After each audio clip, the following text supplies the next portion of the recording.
I'm here with some blue jays in my backyard. Can you hear them squawking?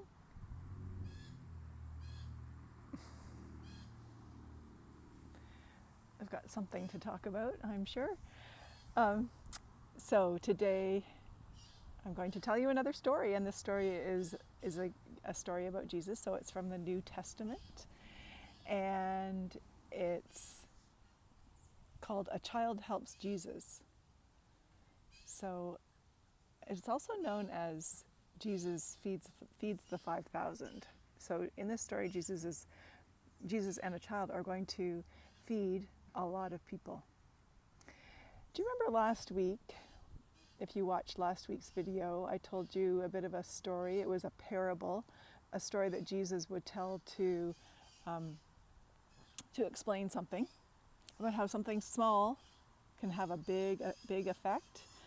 How something as small as a mustard seed can grow into a big tree, or a small amount of yeast can spread into flour and make a big loaf of bread. Well, in this story, that parable is again represented in the story. The story shows how when a child shares, or when somebody shares, it can have a big impact. And I think that's all I'm going to say. I'm going to go and I'm going to tell you the story. I've drawn some pictures to go with it, or a picture to go with it, and we'll just leave it there. Have a good week, everyone.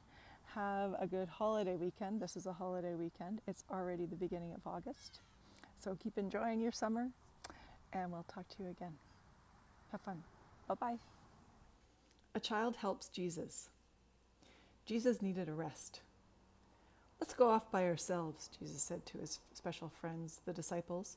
"I'm tired. I need to get away from all these people." So Jesus and his disciples got into a boat. They rowed right across a lake.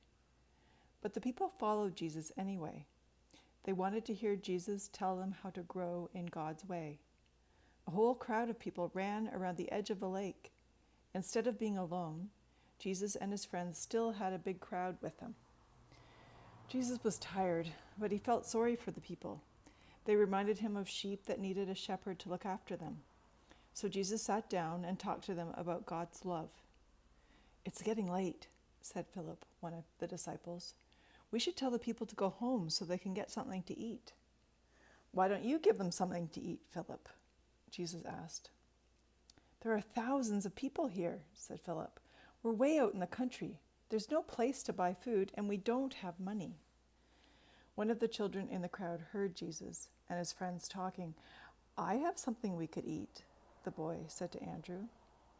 "What have you got?" asked Andrew. "5 loaves of bread," said the boy, "and 2 small fish." Andrew laughed. "Look at all these people. How many could you feed with 5 loaves of bread and 2 tiny fish?" The boy felt sad. He knew it wasn't much, but he wanted to share. "Have the people sit down on the grass," Jesus said. Then he smiled at the boy. "It's very kind of you to share your food. Let's say thank you to God, and then we can eat." The disciples passed out the food. Everyone ate as much as they wanted. When all the people were full, there was still lots of food left over. "How did that happen?" the boy asked. Jesus smiled. "When people are willing to share, there's always enough for everyone. Thank you for showing us how to share."